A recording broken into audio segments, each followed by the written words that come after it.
Hindi pa tapos ang laban para kay dating Caloocan City Representative Edgar Erice. Inihain niya ngayong araw ang motion for reconsideration sa kinakaharap na disqualification. Umaasa siyang sana'y maisip ng COMELEC na mali ang pagtanggal ng second division sa kanya mula sa 2025 national and local elections. Bagamat natutuwa sa pag-inhibit ni COMELEC Chairman George Garcia, naniniwala si Erice na dapat ang buong on-bank ang dumistansya sa pangangasiwa sa kanyang kaso. Yung anim na kasama niya sa lahat ng transaction with Biro, kasama niya.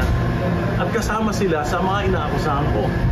So dapat nga mag-inhibit silang lahat.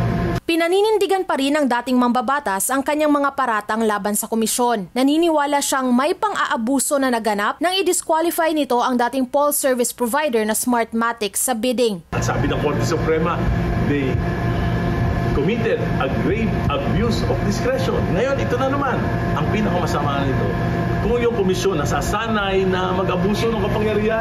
Bitbit ni Erice sa kanyang pagsumite ng MR ang kanyang mga taga-suporta na nag-aabang sa labas ng COMELEC headquarters sa Maynila. Agad namang sumagot si Garcia sa banat ni Erice. Anya, maganda ang ginawa nitong paghahain ng MR, pero questionable raw ang sinabi nitong mag-inhibit ang lahat ng commissioner. Nag-file ka ng petisyon kahit na sinong ordinaryo mamamayan ng ating bansa, kahit pa sa isang normalidad na buhay. Magpapail ka pagkatapos mag-inhibit yung mag-i-decision, bakit ka nag-file?